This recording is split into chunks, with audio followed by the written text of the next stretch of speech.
I would like to reconvene the meeting and call this meeting to order for the City Council meeting of November 20th, 2018. Madam Clerk, could you please call the roll?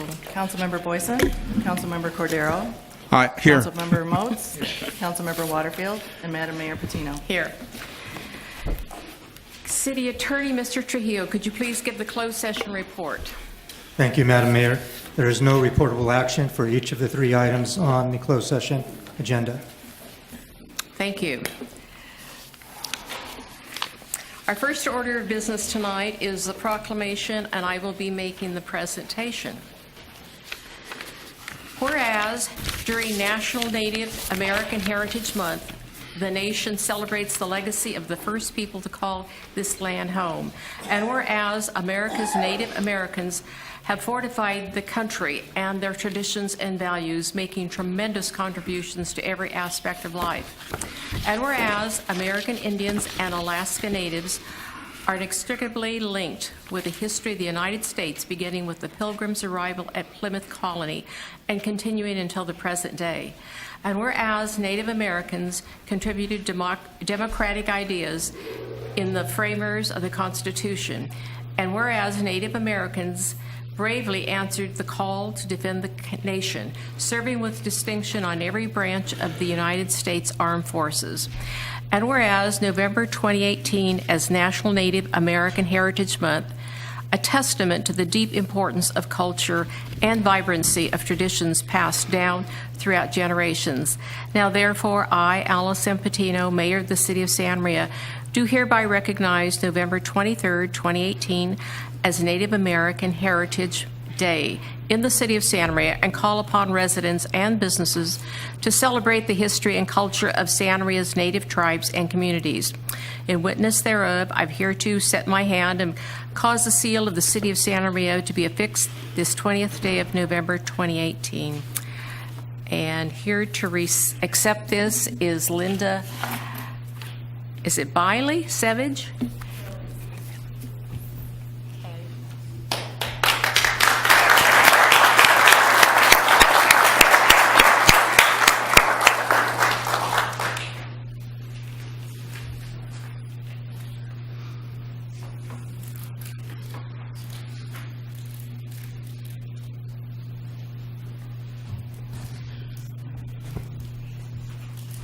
Halito, that's hello in my native language. I'm from the Mississippi, Louisiana, and Oklahoma tribes, Choctaw tribes. I'm also an enrolled member of the Oklahoma Band of Choctaws. Yokoki, that also means thank you. Thank you, Mayor and council members. On behalf of the California Indian Education Association and the American Indian Friendship Circle of the Central Coast, and all of our Native and American Indian tribes in our local community, we thank you for this proclamation. In 1990, President Bush, George H. Bush, proclaimed November as the first American Indian Heritage Month. And that continued until 2009, when the wording was changed to National Native American Heritage Month. The first one was American Indian, and then the 209 changed to the wording. I think that was because to be more inclusive of Native Hawaiians and Native Alaskans, and because they are tribal people as well, but they are not considered American Indian and don't have the same treaties that we have.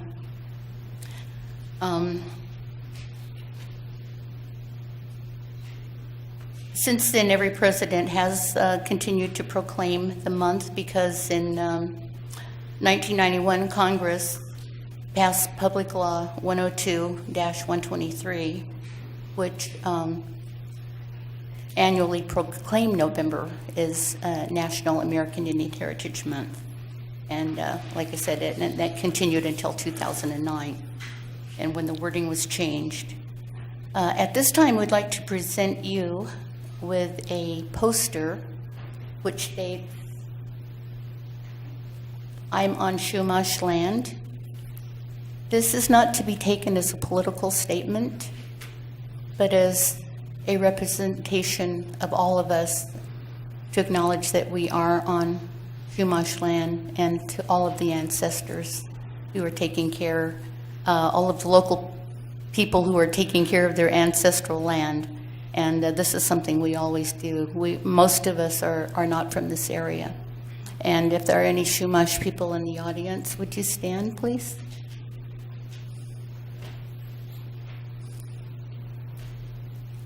So we would like to represent our local community and present this to you.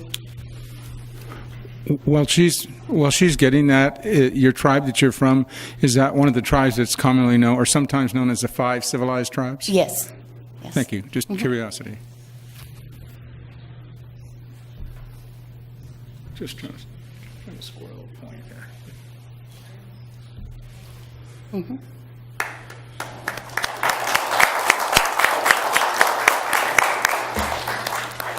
The organization I represent, I'm the interim president of the California Indian Education. It's a statewide program.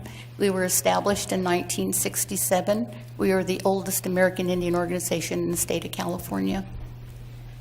Our chapter here in Santa Maria was established in 1996, and we're still ongoing. We would like to have as many members as we can get to help us work with our efforts to improve the quality of education for all American Indian students and families at the local, state, and federal levels. Our goal for the last 10 years as an organization statewide has been to create Indian education centers on every reservation and rancheria in the state of California, and we've almost achieved that goal. And we're very proud of the education center on our local Chumash reservation as well. And our director of that center is also on the State Board of Education. Our organization, again, is open to membership from everyone. You don't have to be Native or American Indian. We have different classifications: voting members, non-voting members, contributing members. So I'll turn it over to Bonita Savage, who is the acting, or are you the acting, or are you officially the chair of the local organization, and she can tell you about their meetings. And again, thank you so much for this proclamation. Thank you very much.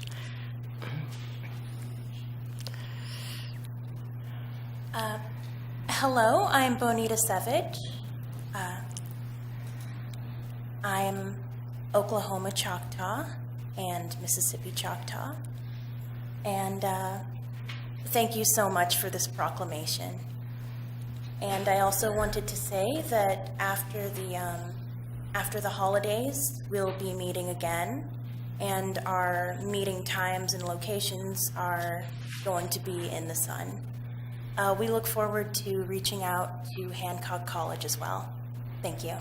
Thank you very much.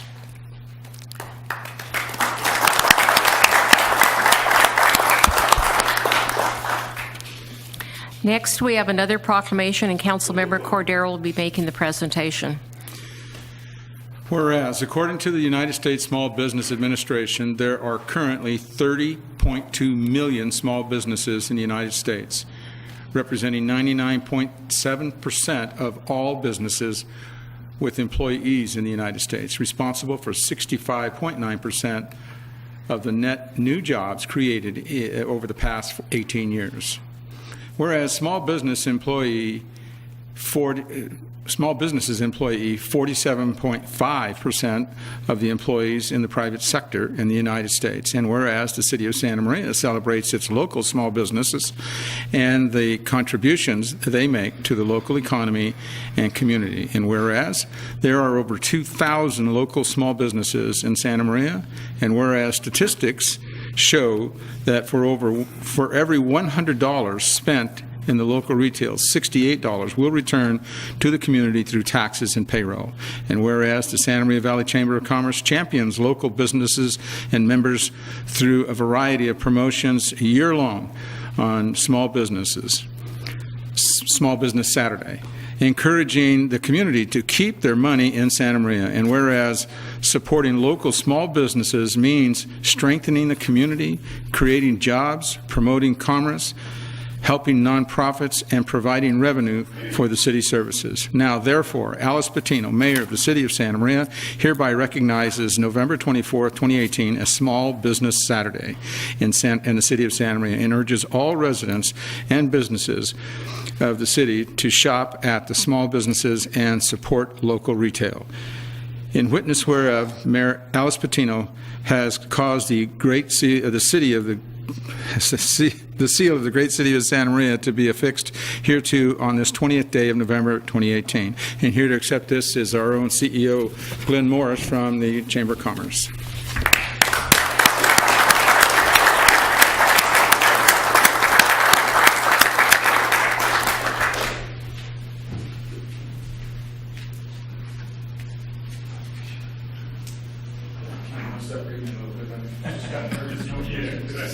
Thank you.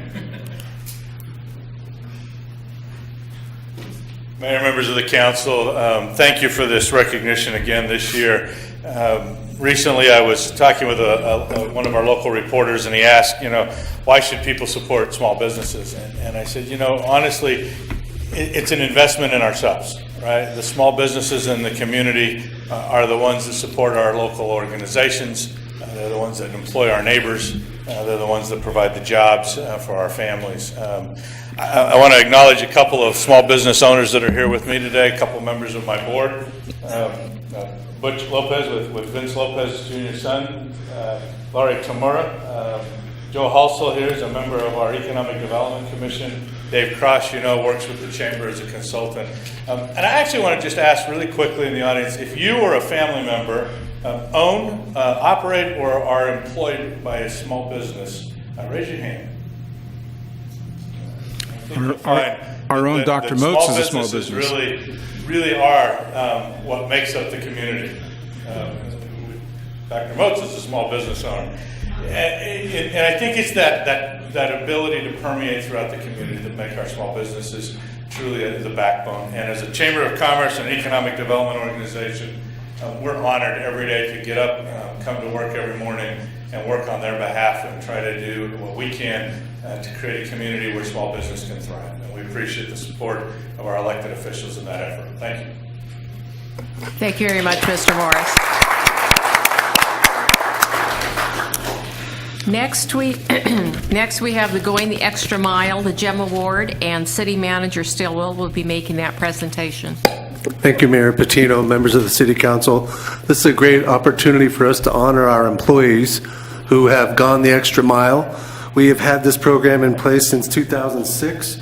It's an opportunity for us to recognize publicly and award employees who exhibit effective leadership on specific assignments, demonstrate positive service to a customer or coworker, go above and beyond the call of duty, show special initiative, creativity, teamwork, cost containment efforts, and entrepreneurial spirit in providing a high level of customer service and consistently embracing the city's service standards. We present this recognition publicly to the community through the council meetings twice a year. And this year we're honored to be able to recognize Rosie Rojo for her work. And many of you know Rosie. She began with the city in 2006 and had the benefit of being able to move around in different jobs and learn a lot about the city in doing so. And she's just a great person, outgoing person. People who've been able to work closely with Rosie have come away with strong positive feelings of her and her work ethic, and her personality is exuberant. So her Going the Extra Mile recognition is specifically for work she did to help one of our residents. And so Rosie's initiative was instrumental in donating personal time and coordinating local resources to successfully assist an elderly veteran in jeopardy of losing his homeowner's insurance. She knew which Santa Maria nonprofit agencies to contact, got a company to donate a container, coordinated city permits and a landfill pass, and led volunteers in the cleanup that lasted 2 weekends. And he is now living a more comfortable life. And so we want to grant this award tonight on November 20th, 2018 to Rosa Rojo.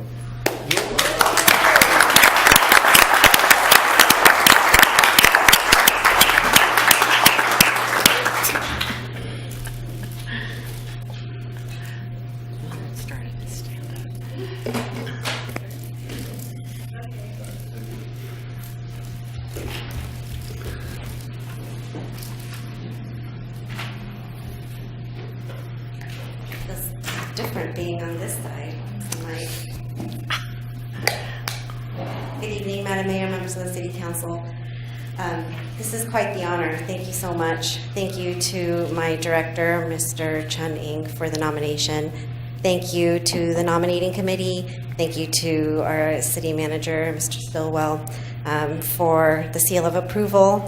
This project is a perfect example of why Santa Maria is so fantastic. There was someone who needed something, put out the call, and we had amazing nonprofits that responded, businesses that were very generous and willing to help out, and citizens and city employees that are also willing to help out. And everybody just came together to help. And that's, I think, what makes our community so wonderful. And it's an honor to work for the City of Santa Maria. And I can't miss an opportunity to thank my family, my friends, my colleagues, some of who are here today. I didn't even have to force them to come here. And they're just always so supportive, as well as the city being so supportive about us going the extra mile. It really encourages all of us to go above and beyond, and it's just the right thing to do. So hopefully this is just the beginning of many more Pay It Forwards, and I hope that others also take the initiative, because every little bit helps. Thank you. Thank Mayor, you. May I speak, Mayor? Rosie? I just want to comment that I guess we met maybe 13, 14 years ago when you were with KCOY. And then I had the pleasure of working with Rosie when she was with the police department. And of course, now that you have the current position you have, and I think you probably started earning that award when you started at the police department. And it's really a pleasure for me to see you get it. So thank you for what you've contributed.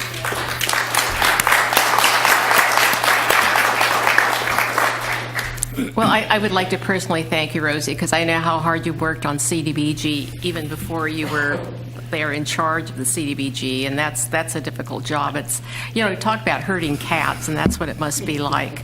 You've got 15 people you've got to herd. Anyway, I want to thank you so much on behalf of the city. Next item on the agenda will be the public comment period. Madam Clerk, could you please read the criteria for the public comment portion of the agenda? This time is reserved to accept comments from the public on consent agenda items, closed session items, or matters not otherwise scheduled on the printed agenda this evening. Unless otherwise directed by the mayor, speakers will have 3 minutes to comment. Direction to staff may be given. However, state law does not allow action to be taken by the city council on matters not on the printed agenda. Once the public comment period commences, no other speakers will be allowed to submit a request to speak form, and we have one speaker. One? And, okay, Dave Cross. Oh. Okay. Okay, you can just stay there. Mike Judge.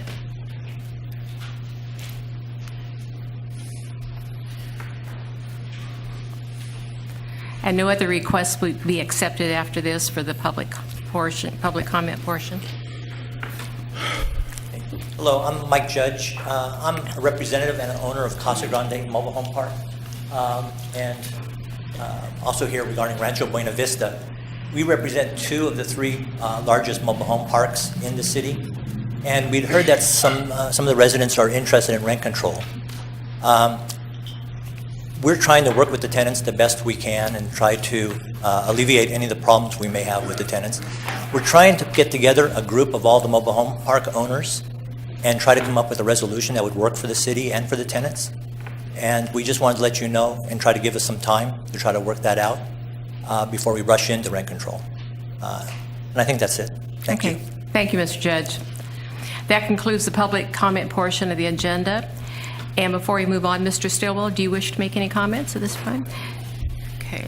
And I would like to make a comment that we have Ms. Gloria Soto in the audience tonight, council member-elect. Thank you for being here. So, moving on to the consent calendar, Madam Clerk, could you please read item number 3? Routine items are presented for city council approval without discussion as a single agenda item in order to expedite the meeting. The consent calendar is approved by roll call vote with one motion, and these items are discussed only on request of council members. Before we go on, can everyone hear what's going on? Because at the last meeting, okay, Because at the last meeting, people were saying that it was very muffled and they couldn't understand. Okay, is it still muffled, Mr. Morris, or do we, okay, we need to speak up and speak into the, okay, and that's what I tell people when they go to the podium. Okay, so if you can't hear us, well, just raise your hand. Thank you. Okay, does anyone have items they wish to pull for discussion? No? Okay. So it's up to you two tonight to make the motion, so. Madam We're gonna get Mayor, along. I'd like to make a motion that we accept the items on the consent calendar. I'll second. Thank you. So having heard the motion in a second, any further discussion, gentlemen? Okay, hearing none, Madam Clerk, could you please call the roll? Councilmember Moss? Here. Councilmember Or, yes. Councilmember Cordero? Aye. And Madam Mayor Patino. Aye. So the next item on the agenda is a public hearing. Madam Clerk, could you read the title? The City Council will consider a recommendation of the Planning Commission to review a general plan land use policy map and amend the zoning map for the Cox Bungalows project located at 1141 West Cox Lane. And the staff report is to be made by Community Development Director, Mr. Ng. Good evening, Madam Mayor, members of the council.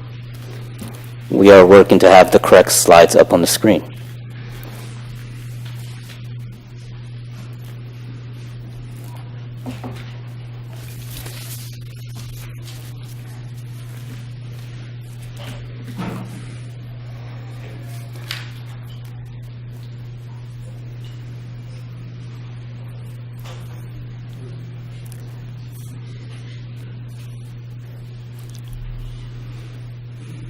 This is a request for general plan amendment and zone change for Cox Bungalows located at 1141 West Cox Lane.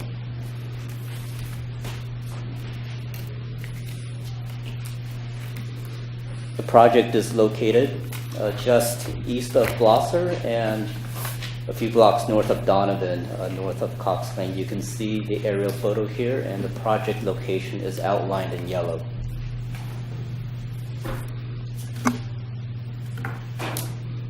Again, the request is to amend the general plan designation for the 1.3 acre property from LDR 5, which is low density residential, to HDR 22, high density residential, and to amend the corresponding zoning map from R1, single family residential, to PD/R3, plan development / high density residential for the property. The plan development permit and the mitigated negative declaration was previously approved by the Planning Commission at the October 17th, 2018 meeting. The PD is null and void if the GPZ is not approved by the City Council. This process is a little bit different than what you may have experienced in the past. In the past, you would have a recommendation from the Planning Commission, the Council would have an opportunity to review it, and then it would go back to the Planning Commission for review and approval of the project.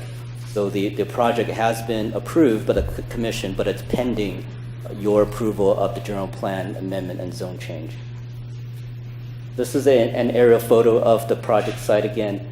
There is an existing single-family ranch house on the property and other accessory structures, garages, sheds. It is surrounded by single-family homes, and there's an agriculture use on the other side of Blosser Road. Here are some photos of what's on the ground. This is a ditch immediately to the west of the project site. And this is a picture of the existing residents on the project site. And here's a photo of the existing streetscape on Cox. This is the site plan that was submitted. This shows the affordable senior housing project that is proposed for this site. There are 30 housing units proposed for this site. It includes a community center and an exercise area, and there are 15 parking spaces and landscaping provided for these units. The applicant is here in the audience and will have more information in regards to this project. These are the elevations that were proposed for the senior housing project. It is in a craftsman bungalow style.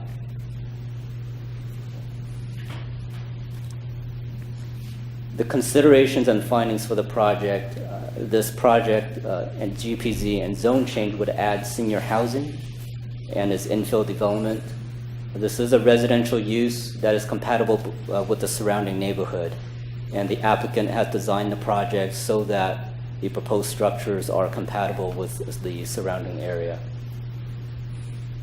This is the Planning Commission's recommendation that the City Council adopt a resolution amending the general plan land use policy map for the 1.3 acres from LDR-5 low-density residential to HDR-22 high-density residential, and to introduce an ordinance amending the zoning map for the 1.3 acre property from R1 single-family residential to PD/R3 planned development high-density residential zoning district. This concludes staff's presentation. We have the Planning Division Manager, Ryan Hostetter, in the audience. If you have any questions, as well as I and the applicant and the applicant's representative. Thank you. Any questions of Mr. Ng? Okay. The applicant, I'm sorry, Dr. Moats? So there are 29 residential units and 15 parking spots. And I know this has been a source of some controversy in the past, and people have come before the Planning Commission to discuss it. Can you comment on how many parking spots are required for senior housing and whether or not this meets that criteria, and any perceived problems you might have with the parking? According to the code, 12 parking spaces are required for a senior housing project. Senior housing projects typically require fewer parking spaces, with the assumption that the tenants may not all drive. However, the applicant has provided a few more spaces in addition to what's required, and the applicant will also has additional detail on plans for either a van or shuttle that will be available for use for the residents at the project site. So then the project's actually over-parked? There are I believe there are 3 spaces more than what is required by the code. Thank you. Questions? Okay, and the applicant is here. Would they like to make any comments? Good evening. My name is Lori Tamura with Urban Planning Concepts, and Joe Hassel with Hassel Builders is the one bringing forward the project. We do have just a couple of pictures on our PowerPoint, and we've worked on this project for, thank you very much, for about a year now with this staff, and again, I'm just going to go ahead and zero in on the pretty pictures. So this is the project site, and as noted, we're along this west edge of the city of Santa Maria, off of DeJoy and Cox Lane. We do have some frontage on DeJoy. We've worked, the property will be removing an existing structures and putting this new development in there. It's geared for seniors, affordable, and the units are very small. They're 557 square feet, 1 bedroom, a little kitchenette, living room, handicapped. All of them are handicapped accessible and designed for handicap, including the showers are accessible. And we also took a lot of time to work with the city staff on the frontage along Cox Road so that it looks like it blends in with the community, not having a wall in front of it. This is a perspective of the project. As you can see, it fits right in with the community. Single story, which was an important consideration for the Planning Commission. And we have just some other perspectives of what it would look like from the parking lot itself. I think this exhibit just kind of brings this to the front, is that there are a number of affordable senior projects throughout Santa Maria, but there are not that many in the northwest section of Santa Maria. The red dot is this proposed project. We're here tonight asking for your support and adoption of the general plan change and rezone, and we're available for any questions. And Joe, do you have anything that you'd like to add? Thank you very much, and we're available for any questions. Thank you. Any questions of Mr. Murrow? Oh, Dr. Moats? Yeah, Ms. Demuro, how many people will be allowed to live in each one of the units? They're designed for 1 or 2, if there's a couple that want to live there, but that's it. And what safeguards do we have that the wayward teenage son who would otherwise sleep in the basement might try and sneak in there and make 3 people? There is an on-site manager. They are there to observe what is happening throughout the project, the life of the project, and so there is requirements and contracts that the people are going to be signing, and it's policing it is basically the requirement. And it's the case that all the occupants would otherwise have to qualify for Section 8? It's available for Section 8, but there's other programs. The program that Joe's working with is senior under 60% of the median income. So these will be relatively economically distressed seniors. Correct. And that's one of the reasons that the parking issue, although it is a concern of the neighbors, usually at that income level, not all seniors have cars.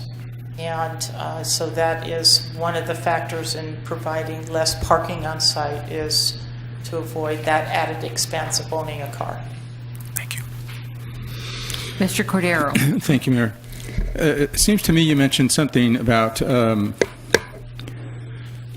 being on the rotation list or the pickup list with Smooth and the other city, what's the other, Smooth and? SMAT. SMAT, yeah, that they will be stopping by to help these people get from location to location in the city. And you mentioned your contract that you're going to have these people sign.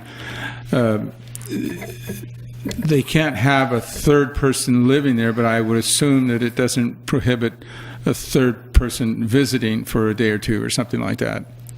I mean, there's a limit somewhere. They're going to run out of space at 500 square feet, but so some grandson or great-grandson coming into the area to see their grandparent, they're not going to have to stay in a hotel or something. They can stay there under your contract, right? Okay. There are a number of ways. I think there was several questions in that. The first one is that, yes, there is dial-a-ride services by both Smooth and SMAT to bring and pick up residents to medical, shopping, those kind of services. There's also a lot of delivery services now. If somebody wants food or whatever, they can have it delivered to their unit. So there's a lot of opportunities to provide your daily needs on site. In regards to someone coming and visiting and staying a night, I'm sure that there are terms within the agreement as far as how long they can stay for a visit. But again, it's limited to the residents and their income levels. Okay, thank you. Okay, I have a question, and I've driven it several times. Okay, it's going to have a block wall to the north and the block wall west and east. And it seems to me, why aren't you keeping the block wall in the front? There is a block wall there now, but it would be too close to those entrances of those particular units. And so what we did is we pulled the block wall off of there, and just so that they could have a walkway to the porches. And let's see, oops, I can't do along the southern edge there, you can see a walkway that goes to each one of the porches of those units. The block wall would be pretty close to that location, so we removed it. And it also opens the project up to the community. Okay, no, I just thought it looked like, it seemed like it would be much more secure having the block wall in front, but. That was a deliberation, working with staff on how this project could blend in with the community rather than maintain that brick wall that's currently there. And I think Joe was comfortable with having that opened up. Thank you, Mayor, council members. The removal of the wall did come about as we were discussing with staff, sort of I think it was sort of purely from a neighborhood compatibility. They wanted to open it up and make it feel more like a neighborhood and not behind the wall. I'm not exactly sure. I don't know how close they are to the front, and I think overall we wouldn't mind to have the flexibility to landscape it nicely and leave the wall there if that was a better concern for safety of the residents. So I guess it would be nice not to be mandated to pull it down and to have it as an option. But at least if we had it approved like this and left it to our discretion, unless that was a real issue. I mean, that would be nice. So. I just think a lot of times that the seniors feel a bit more secure living in, it would be like a gated community instead of open. So that's just my opinion. Yeah, and we would not want it to be too close to the front porches that do face Cox, but I think the wall's about 5 feet off the sidewalk right now. Okay. And that might put it within about 5 feet of those porches. It may get a little close, but I appreciate that. Thank you. Thank you. Any other questions? Okay, I'd like to open up the public hearing. Madam Clerk, do we have any requests to speak? We have no written No communications requests? or requests to speak. Okay. So I'll close the public hearing and bring this item back to the council for discussion or a motion. Dr. Moats.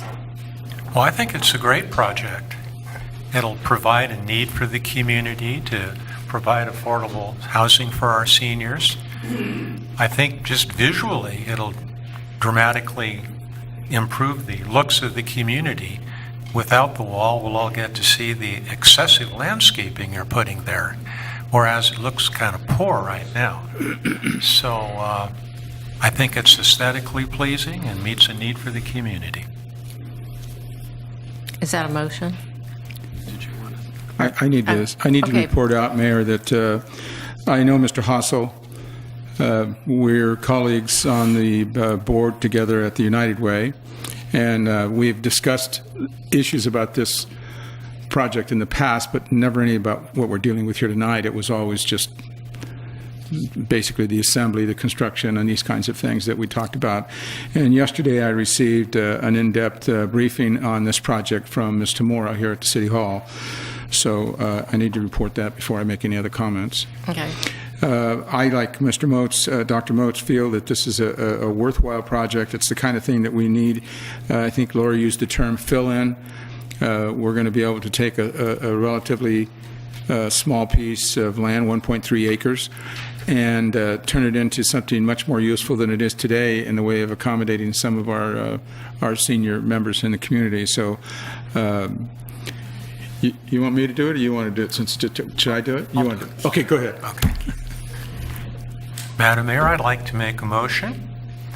Make a motion that the City Council accept the recommendation of the Planning Commission and take the following actions. 1, adopt a resolution amending the general planned use policy map designation of 1.3 acres from low-density 5 residential to high-density residential, and introduce an ordinance amending the zoning map for 1.3 acres from R1 single-family residential to PDR3 planned development high-density residential zoning district. I second that. Okay, I have a motion and a second on the floor to adopt the resolutions amending the land use policy map and introduce an ordinance amending the zoning map at 1141 West Cox Lane. Further discussion? None? Madam Clerk, could you please call the roll? Councilmember Moats? Aye. Councilmember Cordero? Aye. And Mayor Patino? Aye. The next item on the agenda is another public hearing. Madam If I Clerk. could just say one thing. Oh, Thank you yes, very Ms. much. Torres? And also, I appreciate the change that the staff is doing procedurally on not having to go back to the Planning Commission for an additional approval. Any way we can expedite process is greatly appreciated by the client and the community. Thank you very much. Thank you. Okay, the next item on the agenda is another public hearing. Madam Clerk, could you please read the title? The City Council will consider a recommendation of the Planning Commission to review a general plan land use map amendment and a zoning map amendment for Carpenters Local 1800 Training Corporation, property located at 2210 Presker Lane. And the staff report is to be made by Community Development Director, Mr. Eng. Good evening again, Madam Mayor, members of the council. And we are trying to get the correct slides up again. Bear with us. It's a good thing we have an informed woman here tonight to help us with this Yes, we really appreciate technical issue. That's assistance.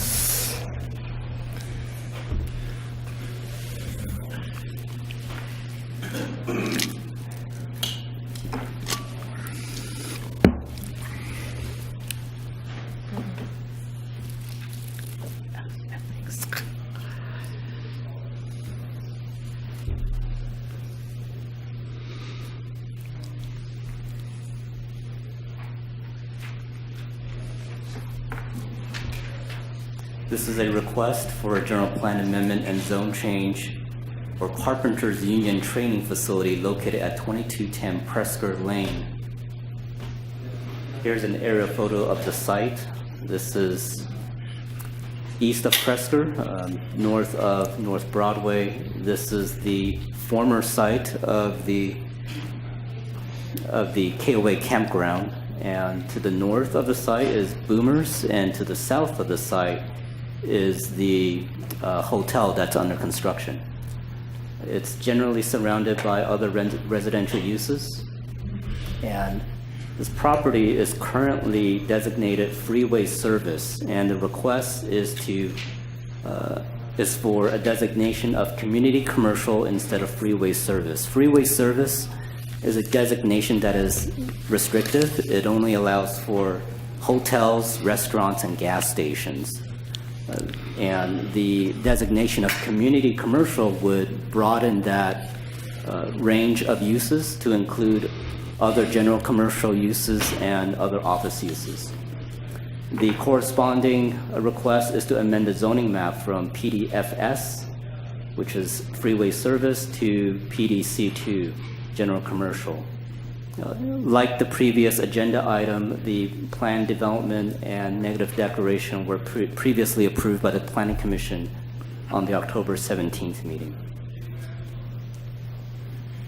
So again, this is a map showing the proposed change from FS to CC, freeway service, to community commercial, and the corresponding zoning from FS to C2. This is a detailed aerial of the project site. The project site shows the former campground. Here is a ground view of the project site from Presker. This is the proposed project. This is an application proposed by the Carpenters Union, and this is a building that will accommodate vocational training. And they plan to occupy about half of the site. The intention is to parcel off this property, and they will occupy the eastern parcel, while the remainder parcel could be used for future commercial and office uses. This is a proposed conceptual elevation for the vocational training center. I do not know if the applicant's representative is in the audience or not. We are. Okay, confirmed. Considerations for this request, this adds an educational facility and future commercial land, and the office commercial use is compatible to the surrounding neighborhood.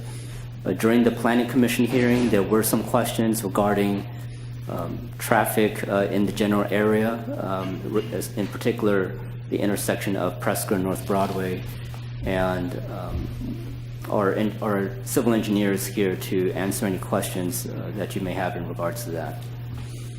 So the recommendation from the Planning Commission is to adopt a resolution amending the general plan land use policy map for the 6.2 acres from freeway service to community commercial and to introduce an ordinance amending the zoning map from PD Plan Development Freeway Service to PDC2 Plan Development General Commercial Zoning District. This concludes staff's presentation. We're available for any questions.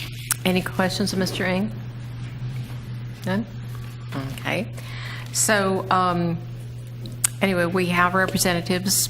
Any of you would like to speak? Good evening. CJ Horstman representing Community Carpenters, who is the applicant. And it's great to be here with you planning commissioners, or not the planning commissioners, city council members and the mayor to kind of discuss this project. We're really been kind of blessed to have this project come into our hands here and be able to work on this. It's a really good project for the community. The idea is that you'd be training up locals here from around the Santa Maria area to give them skills to join a trade, and this would be maybe people that wouldn't otherwise end up in a higher education setting, or eventually a contractor that's been practicing for years and years that wanted to go and take a class here and get a specific skill. So really see this as a community serving project. The zoning change, as Mr. Ng discussed, is moving from a more restrictive to a less restrictive zoning. We're looking at that as it's a moving to a more community-focused zoning rather than a drive-by use zoning. We'd like to, obviously, our parcel is not within the use of the existing freeway use. Also, the parcel 1 that we're proposing, we'd like to open that up to become what the community needs in that area in the future. So there's no current plan to develop anything specific, but as things progress and as this first project goes in, we'll have our ear out to the community to see what is appropriate to go there, whether that be a shopping center for the adjacent neighborhoods, a grocery store, offices. So the less restrictive use actually opens this up to be more of a community-focused parcel. And yeah, I think one of the things that was addressed in the Planning Commission hearing was traffic. And so we've done studies and kind of gone through the due diligence on that. The city civil engineer will be able to speak to the numbers much more than I will, but generally speaking, our use is very low intensity and actually will contain traffic from the community, not traffic from commuting, traffic from the freeways. We're not a cycle that's going to be bringing a lot of people in from out of town, but rather the intention is to train people here in the Santa Maria community using local streets.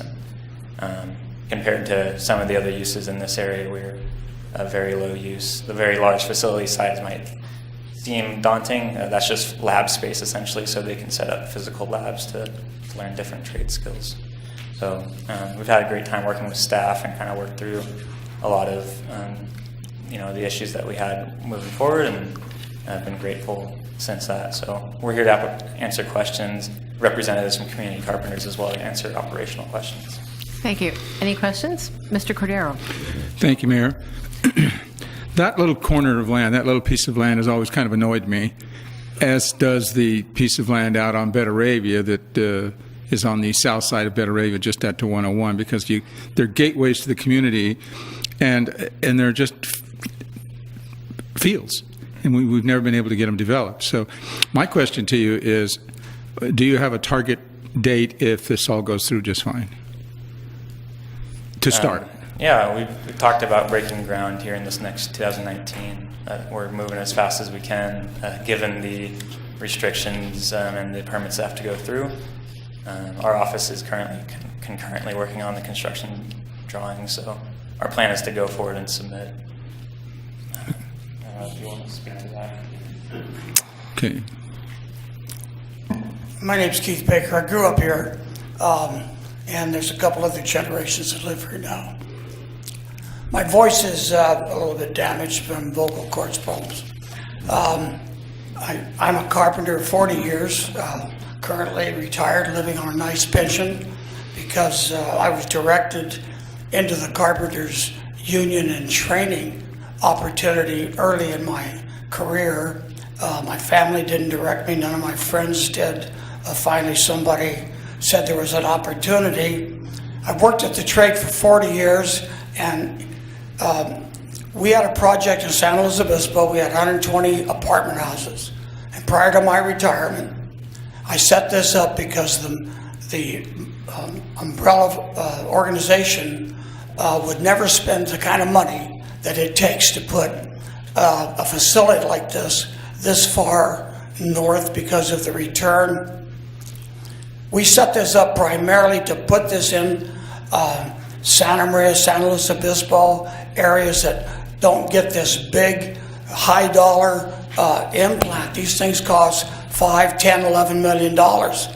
We set the money aside and earmarked it and protected it as a nonprofit through the community carpenters to build a training center that the local kids and youth could come to, advertise it, and work with all the local schools, the education, the extended projects. We've already been involved with Mark, the superintendent of schools, SMHU. We're going to help with the kids that are going to be out there on the other side. They're going to come over and actually have hands-on experience of what physical work and learning to be a carpenter is. We're very proud of our trade. We basically are under the umbrella of community carpenters, but we're going to lease this facility to the umbrella company, which is the Carpenters Union, and they will actually lease the building and spend all the money for the training and have the instructors here every day. And we will work with the community, and we need kids coming in and trained to help provide the need in the workforce in the area. And there's a good workforce here. There's a lot of kids that could get in our program. We know that. We picked Santa Maria. Santa Maria is an ideal location, and we want to not only spend the money to put the building up here, but to provide potential citizens for this community and others north that once they get the training and the skill, they can earn a terrific living working for contractors and also go into business for themselves. Increase your local small business organizations and contractors who will then also employ people that they are familiar with, the training that they received from facilities like the one we're proposed to build here. And if you have any questions, I'd be glad to answer them this time. I wanted to ask Mr. Baker, how many people do you expect to be training there when you're at capacity? Facilities like this we usually do about 30 to 50. And it's a 4-year program, but we're constantly bringing kids in. We have what we call a pre-apprentice program. So we'll take kids from the extended education of the high school facility and bring them over and show them what the trade actually is. That might take a class of 40 or 50 carpenters working and add 12 people for the day. Mark's already said that he would bus them over to us and bus them back, so it won't be a traffic congestion.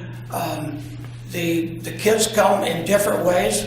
Some will be dropped off, but hopefully we're going to get some some local busing. We'll be able to bring some of the kids, because some of our students, I shouldn't call them students, but they are apprentices. They won't have transportation, so it'd be nice, different ways that they might be able to get to our facility. Okay. Mr. Cordero, you had a question? Thank you. You may have just answered it here. Is this going to be a 12-month utilization of this facility, or will it be down for periods of time? The reason I asked the question is will the facility be available for others, like the bartenders? They might want to rent it out for a 3-day seminar. So I know that ABC does a course with training with the bartenders and things like that. Will there be some room for somebody to use that as a venue? In the evenings, we don't use it in the evenings. We only use it from 7:30 in the morning till 4:20. We've already discussed. It's going to be a 30,000 square foot facility. We're willing to work with the city or any facility that may want to use this for an outside convention or something. We can actually derail our training classes and use that for 1, 2, 3, or 4 days if the city needs it. And if somebody else wants to use it in the evening or off training hours, yes, absolutely, it'll be available to others. Thank you, sir. Dr. Motz, did you have any questions? I guess there's no further questions. And I want to say thank you, because I see a training facility like this. Thank you to the Carpenters for doing this, because that is an investment in our community. And as you well know, not all kids want to go on to college, but this is a huge investment. And I, as an educator myself, I certainly appreciate that, because that is just immense for these kids. So thank you, gentlemen, very much. Thank you, Mayor. Thank you. Madam Clerk, do we have any correspondence? We have no written correspondence and no request to speak. And no request to speak. What an easy evening. So I'll open up the public hearing, and then I will close the public hearing and bring the item back for the council for discussion or a motion. Well, I think this is a slam dunk. Great idea. You know what? Maybe just having three of us up here is the key. Turn that thing on. Okay. Yeah, it provides educational opportunity. Absolutely. It'll beautify the city as you drive in from the north. All I can see are just winning things, so I support it. Okay. Is that a motion? Oh, no, go right ahead, sir. Okay. Madam Mayor, I'd like to make a motion that the City Council accept the recommendation of the Planning Commission and take the following actions. 1, adopt a resolution amending the general plan land use policy map designation of 6.2 acres from freeway service to community commercial, and 2, introduce an ordinance amending the zoning map for 6.2 acres from PDFS, Plan Development Freeway Service, to Plan Development General Commercial Zoning District. Okay, Mr. Cordero, it's your turn. A second. Okay, I have a motion and a second on the floor to adopt the resolution and the recommendation. And Madam Clerk, can you please call the roll? Councilmember Moats? Aye. Councilmember Cordero? Aye. And Madam Mayor Patino? Aye. Thank you. And thank you, gentlemen, very much. The next item on the agenda is another public hearing. Madam Clerk, could you please read the title? The City Council will consider approving an agreement with Pacific Gas and Electric Company's Sustainable Solutions Turnkey Program and authorizing the city manager to enter into a service agreement for the energy efficiency project. The staff report is to be made by Assistant City Manager, Mr. Wymiller. Thank you, Mayor, council members, and colleagues. What we're presenting this evening is your approval to enter into an agreement to participate with Pacific Gas and Electric's Sustainable Solutions Turnkey Program. And we are excited about the potential for dollar savings to the city. First, as just a quick overview, in 2017, the city spent over $2.4 million on electricity. The City Council has previously supported our actions to reduce energy usage and costs through street lighting, retrofits, parking structure lighting upgrades, building climate controls, etc.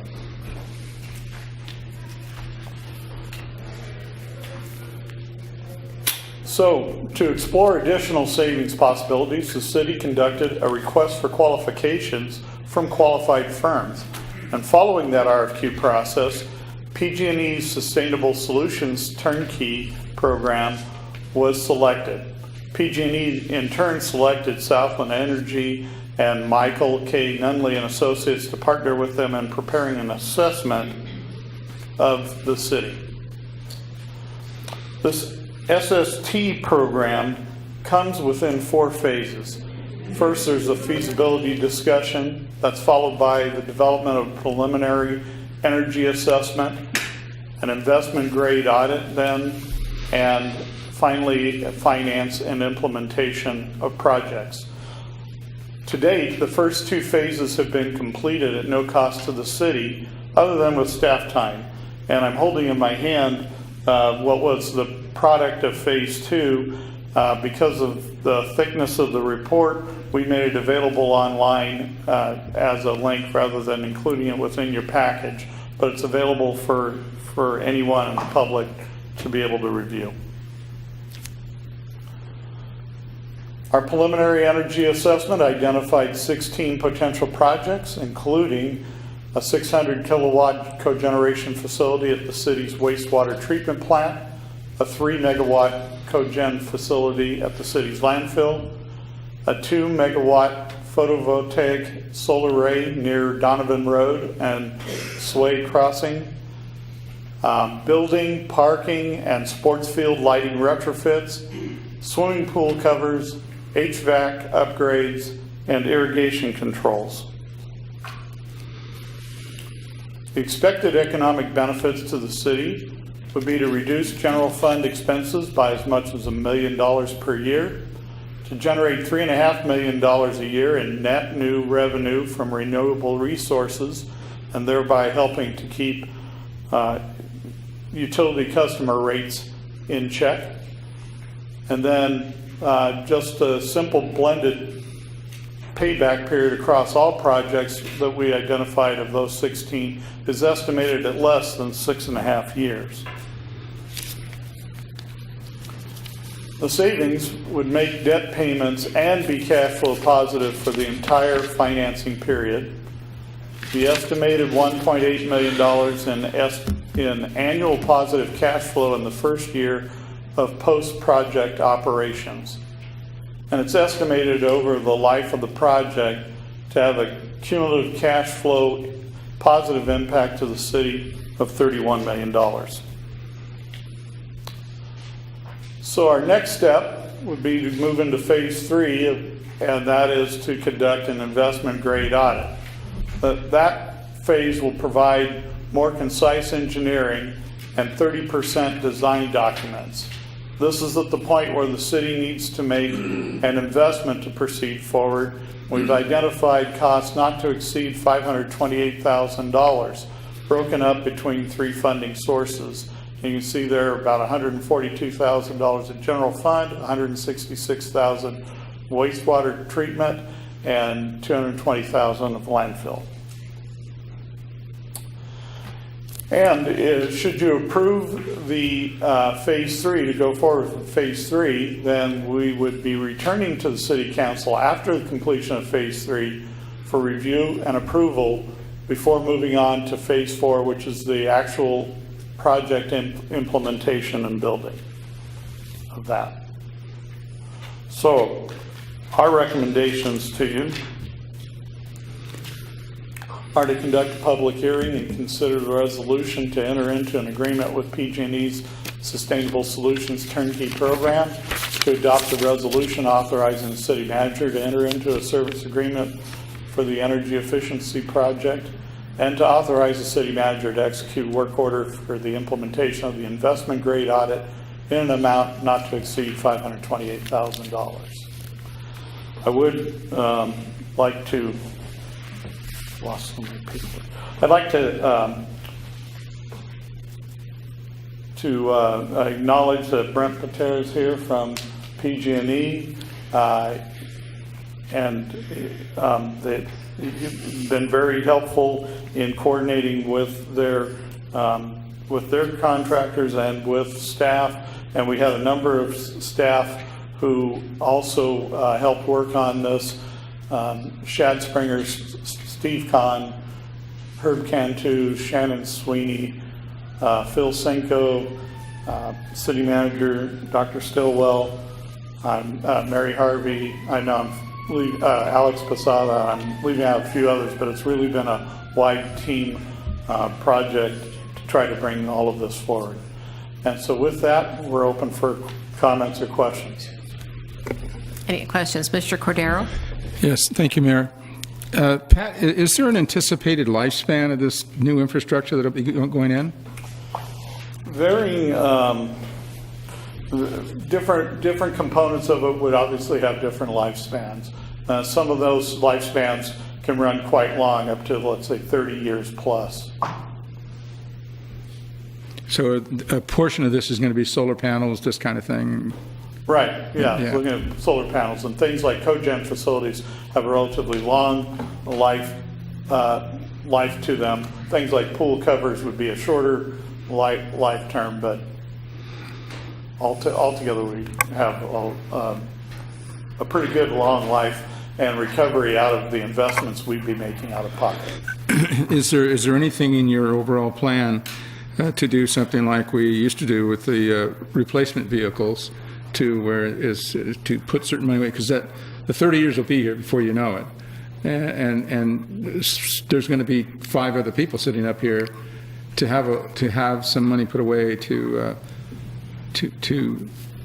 regenerate the necessary aged out infrastructure. It would be nice to have something to start with, as opposed to taking, if there is in fact a $1 million savings, that we disperse those funds elsewhere in the city, where I think it would be prudent to kind of put away some money for a rainy day kind of thing, if that's a consideration. I think that sounds very wise, and ultimately, of course, those decisions lie with the city council on how we appropriate that. That might be a recommendation in the not too distant future. Thank you. So, thank you, sir. Dr. Moats. So we get into a positive cash flow of $3.5 million a year?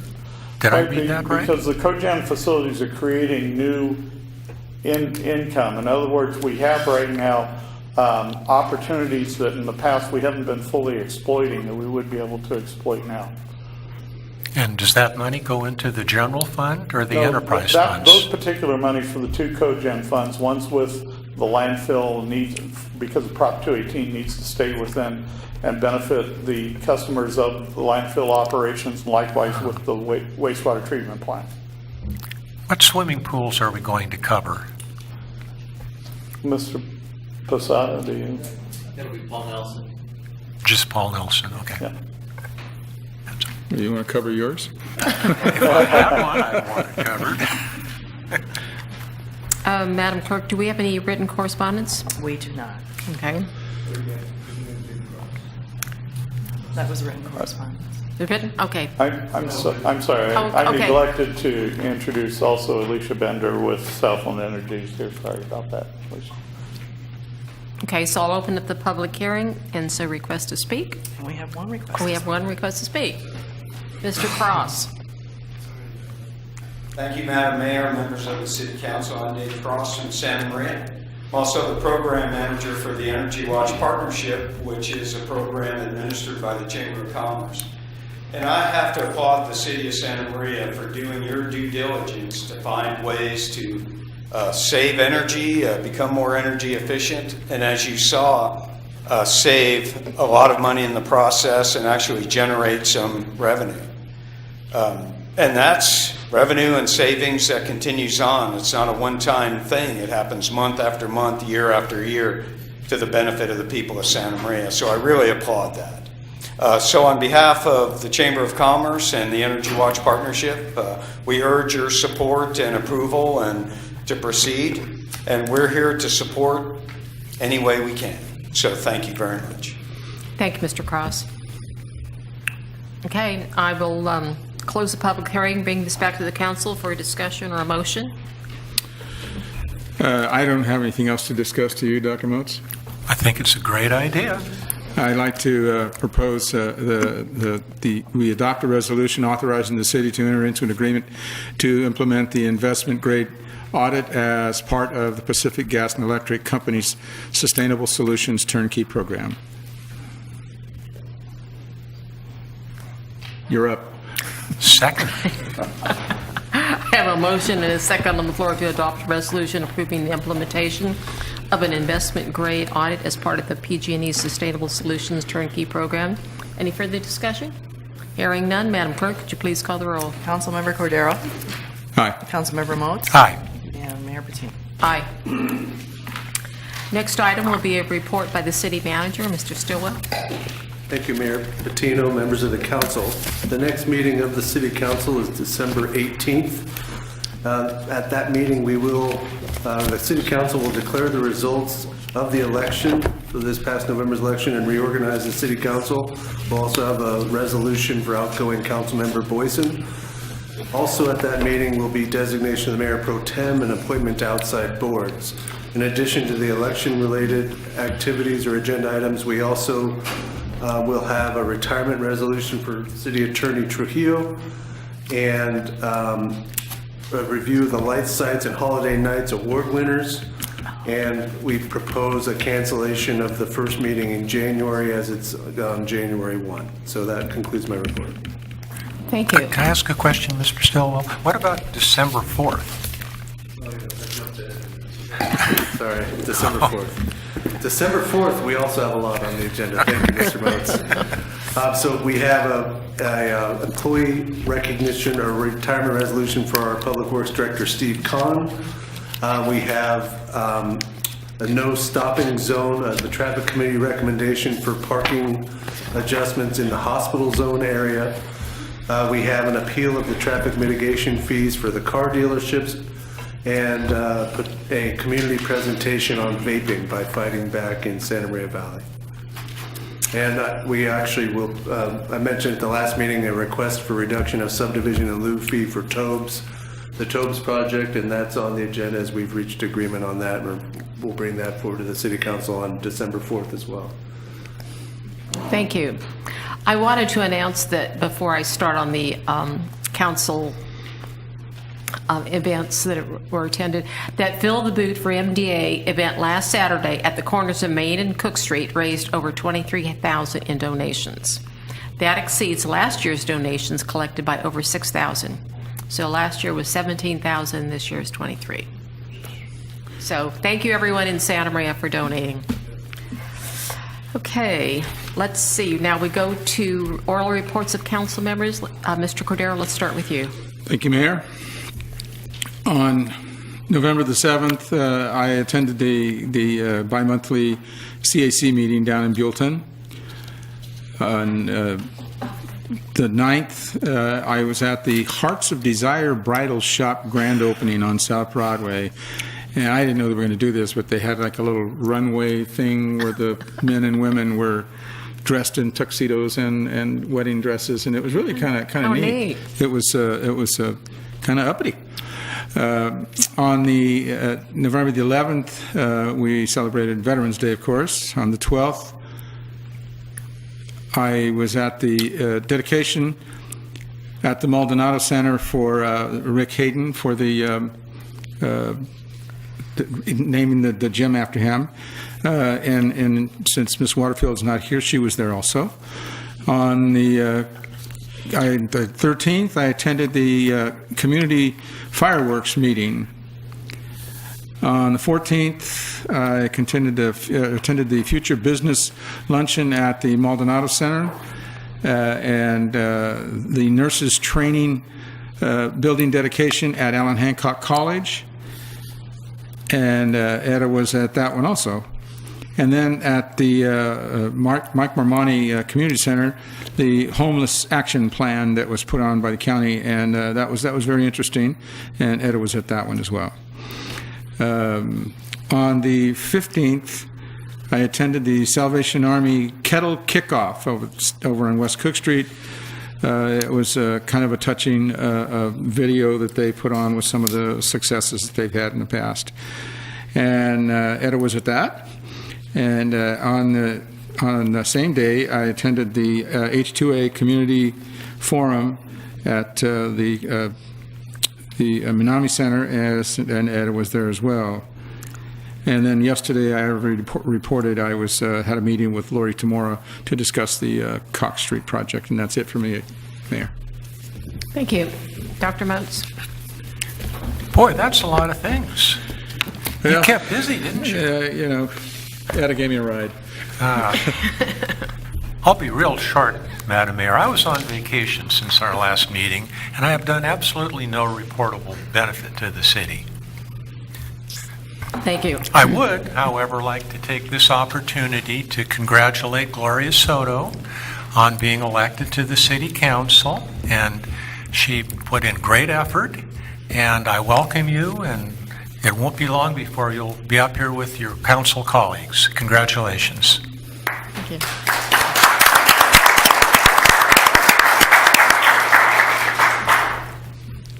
Don't thank him until after you've been up here like 6 months. November 8th, I attended the CCRM Thanksgiving Community Banquet at the Veterans Memorial Center. and gave an invocation. Later that afternoon, I attended the Foxworthy Art Talk series of Nancy Jo Ward at Ellen Hancock College, who is the wife of Rick Sweet, who was here at the city of Santa Maria for years. November 9th, I attended the Marion Foundation CEO Roundtable, and then the Mayors and Managers meeting in Solvang at the Solvang City Hall. November 11th, attended the Veterans Memorial Cemetery ceremony at the Santa Maria Cemetery. November 12th, went where the dedication for the Hayden Event Center at the Maldonado Center and the plaque unveiling. November 13th, I attended the CHP office. We meet quarterly with the CHP and with Caltrans discussing State Route 166. And then that evening at the community fireworks meeting at Manami Center, that we were all there. November 14th, I attended the Take a Future Business Leader to Lunch at the Abel Maldonado Community Center. Later that day, the Homelessness Action Plan community meeting at the North County at the Miramonte Community Center, and then the Santa Maria Arts Council opening reception at the Betaravia Gallery. On November 15th, I attended the SBCAG monthly board meeting, which was held here in Santa Maria. Missed the kickoff for the Salvation Army as I was still in SBCAG. And then later attended the H2A Community Forum at the Manami Community Center. November 16th, Catholic Charities received 52 turkeys and at the Golden State Water Office on A Street. November 17th, I didn't do that. Oh, I attended the 28th annual holiday benefit auction. No, I didn't do that either. I thought that was the Rotary, was it? November 19th, I presented a proclamation at Sister Janet's 80th birthday, and she was surprised. You don't always get to surprise her. And then I did the Ben Hayes radio show this morning and Rotary. Anything? Weren't you at the dedication of the nurses' building? Did you mention that? I didn't mention that. I was at the dedication of the nurses' building at Hancock. Because you're in a picture. Oh, okay. I was there then. Thank you, Mr. Cordero. Can I add one thing? Sure. Thank you, Mayor. At the veterans, at the function at the cemetery, I don't know how many people noticed it, but our mayor was actively involved in a first responder issue by calling in for a gentleman that had fallen and hit his head on one of the headstones there. And she was very diligent, got right out there and let the first responders know what was going on and what was needed. You know what? I was not as diligent as that young veteran to his left who caught his head before he hit the ground. He said, I heard you gasp, and I go, gasping doesn't help anyway. But that young veteran with his son there caught the man before it was hot that day. And and then I was at the Michael Clayton's Veterans Dinner at Veterans Hall earlier that day too. I guess that wasn't on there either.